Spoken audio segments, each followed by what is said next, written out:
और सबसे पहले आपको बताएंगे कि लाहौर के बड़े सर्विसेज अस्पताल के हालात ख़राब हो गए। सैकड़ों मरीजों के लिए सिर्फ 5 ड्रिप स्टैंड मौजूद हैं। मरीजों को मुश्किलात का सामना करना पड़ रहा है। लोग ड्रिप्स हाथों में पकड़ने पर मजबूर हैं। लाहौर के बड़े अस्पताल सर्विसेज के हालात ख़राब हो गए। सैकड़ों मरीजों के लिए सिर्फ 5 ड्रिप स्टैंड मौजूद। लोग ड्रिप्स हाथ में पकड़ने पर मजबूर हैं।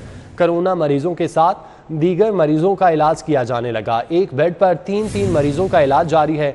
सर्विसेज अस्पताल इंतजामिया SOPs लागू कराने में नाकाम है। तफसीलात जानते हैं, अजमत आवान हमारे साथ मौजूद हैं। अजमत, बताइएगा इंतजामिया इन मामलात को आखिर देखती क्यों नहीं, इनको हल क्यों नहीं किया जाता?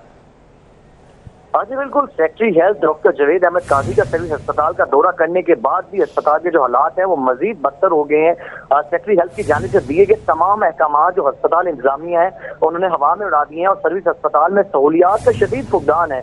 7 बेड और सैकड़ों मरीजों के लिए सिर्फ 5 ड्रिप स्टैंड हैं, जबकि मरीजों के साथ आए हुए लवाहिकीन जो है वो ड्रिप हाथ में पकड़कर लगवा रहे हैं। और इमरजेंसी में ऑक्सीजन पोर्ट्स की भी शदीद कमी है और कोरोना के मरीज ऑक्सीजन बेड्स के लिए स्ट्रेचर पर इंतजार करने पर मजबूर है। इसके साथ जो अस्पताल की इमरजेंसी में कोरोना के मरीजों के साथ जो दीगर बीमारियों के मरीज हैं उनका भी इलाज एक बेड पर किया जा रहा है और एक बेड पर 3-3 मरीजों का इलाज किया जा रहा है। और 60 बेड्स की मेडिकल इमरजेंसी में सैकड़ों मरीज जेर इलाज है। कोरोना SOPs की खुल्लम खुल्ला धज्जियां उड़ा दी गई हैं और सर्विस अस्पताल की जो इंतजामिया है वो कोरोना SOPs को लागू करने में भी बुरी तरह नाकाम हुई है। और दूसरी जानिब जब इस मौके पर हमने MS सर्विस हॉस्पिटल डॉक्टर प्रशांत साहब से रब्ता किया तो उनकी जानिब से बड़ा हैरानकुन जवाब दिया कि उनकी जानिब से कहा कि मुझे अभी आए हुए 1 हफ्ता है और मेरे जो कलीग हैं वो मुझे ज़राना दे रहे हैं, तो आप मुझे 10 मिनट तक दोबारा कॉल करिएगा। और 10 मिनट के बाद उनको जब दोबारा कॉल की गई उन्होंने कॉल वसूल नहीं की। और हैरानी इस बात की मुझे हुई कि एक तरफ अस्पताल में जो मरीज है उनको अदवायात नहीं मिल रही, बेड की शदीद किल्लत है, कोरोना के जो मरीज हैं उनको ऑक्सीजन नहीं मिल रही। और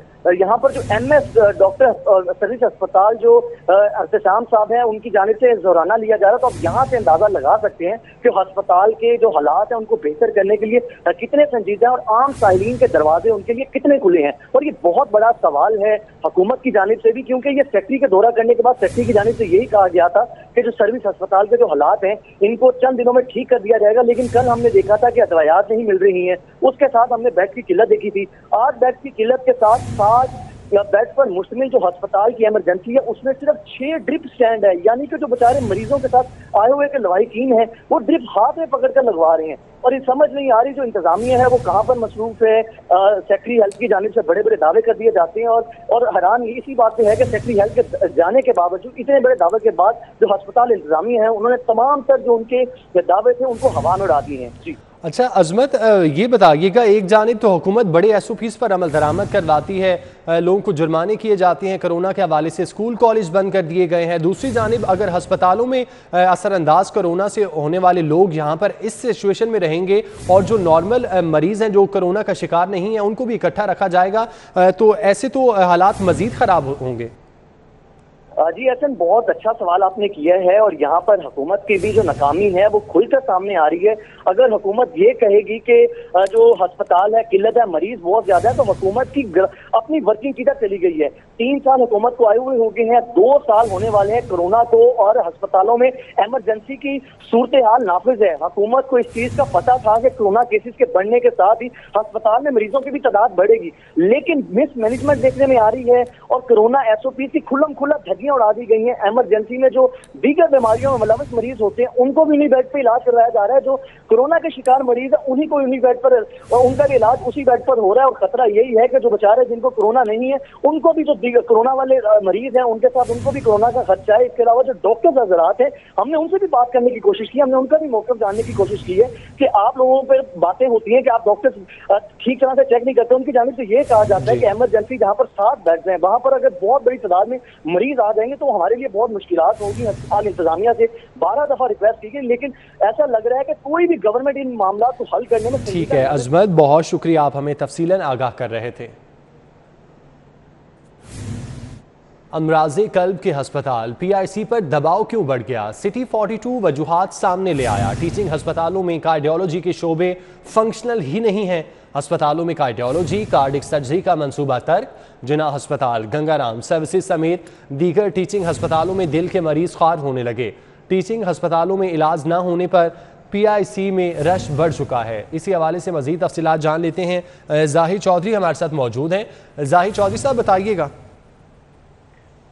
जी, हुकूमत की जानिब से गुज़श्ता 3 वर्षों के दौरान जो शहर के बड़े 3 टीचिंग अस्पताल हैं, जिसमें जनरल अस्पताल, सर्विसेज अस्पताल और गंगाराम अस्पताल शामिल हैं, इन तीनों में जो है वो अमराज कल्ब का जो इलाज है उसकी सहूलत फराहम नहीं की गई।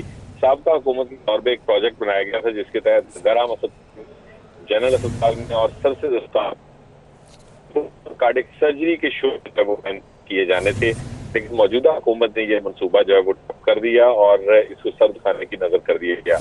इसकी वजह से तीनों बड़े टीचिंग अस्पतालों में जो अमराज कल्ब के साथ आने वाले मरीज हैं, दर्जनों की तादाद में जो रोजाना मरीज इन रहते हैं, तो वहाँ पे जब इलाज नहीं मिलता तो ये तमाम मरीज जो है वो पंजाब इंस्टीट्यूट ऑफ कार्डियोलॉजी का रुख करते हैं।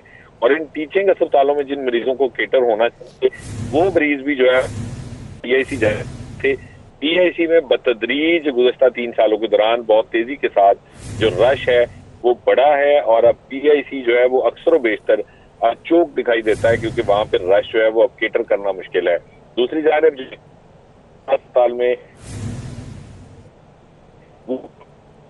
नहीं कर रहे और उनका भी रश वहां पे जा रहा है। ठीक है जाहिर चौधरी साहब, आप हमारे साथ मौजूद रहिएगा।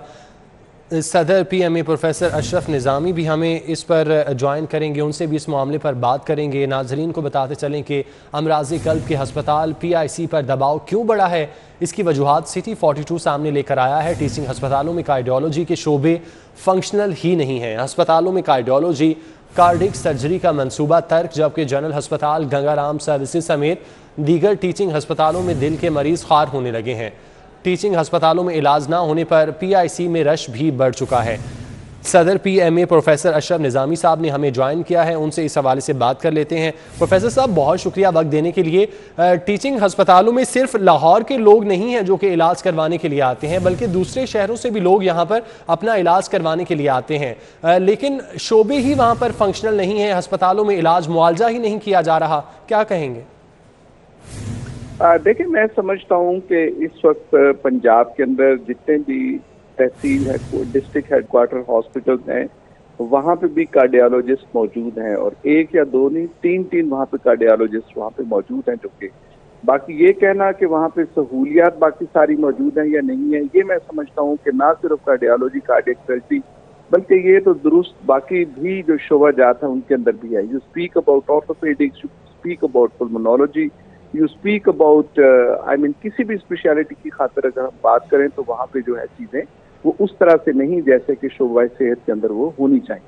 लेकिन प्रोफेसर साहब, जो कार्डियोलॉजी और कार्डिक सर्जरी का मंसूबा है उसको तो तर्क कर दिया गया है।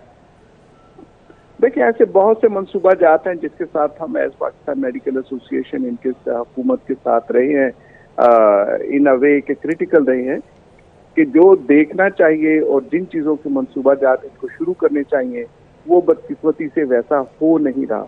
हमने इनको बड़ा रिपीटेडली ये एक गुजारिश पेश की थी कि कार्डियोलॉजी कार्डिक कुछ इसेंशियल्स हैं जिनके अंदर no doubt mother and child का एक अपना है जो कि बहुत ज़्यादा ज़रूरत है मदर एंड चाइल्ड के सारे सब्जेक्ट और सारे प्रोग्राम की खातिर। फिर ट्रामा सेंटर खोल दिए हैं, वेयर एज हमने मुतालबा ये किया था कि ट्रामा सेंटर की जगह पे इंस्टीट्यूट यहाँ पे रिसर्च हो सके, जहाँ पे जो चीज़ें हैं वो एक बेहतर अंदाज से वहाँ तय पा सके। तो उसके लिए तो एट लार्ज जो देखा गया है कि उसके अंदर बद इंतजामी और indifferent attitude by the administration वो वहाँ पे देखने को मिलता है। As far as the mainstream अगर देखा जाए तो we find lack of planning के वीएन के जो एक मिड टर्म या लॉन्ग टर्म होनी चाहिए वो अनफॉर्चुनेटली वहाँ पे चीजें ऐसी नजर नहीं आती हैं। और आपने दुरुस्त कहा कि मतलब जो मैं भी कह रहा हूँ, गुजारिश कर रहा हूँ कि आल दो के वहाँ पे बैठे हुए हैं, डिस्ट्रिक्ट लेवल के ऊपर भी बैठे हैं, मौजूद है वहाँ पे कार्डियोलॉजिस्ट, लेकिन क्या वहाँ पे वो सर्विसेज जो है वो आया एक्सटेंड हो रही है या नहीं हो रही? तो जवाब इसका ना के अंदर ही आएगा। ख्वाहिश और कोशिश तो यही थी कि 24 घंटे जो है, because cardiology it is an emergency, cardiology is an emergency, तो उसके अंदर जो है कंसर्न स्पेशलिस्ट की ही वहाँ पे जो है सहूलत होनी चाहिए, उसी की सर्विसेज वहाँ पे मिलनी चाहिए।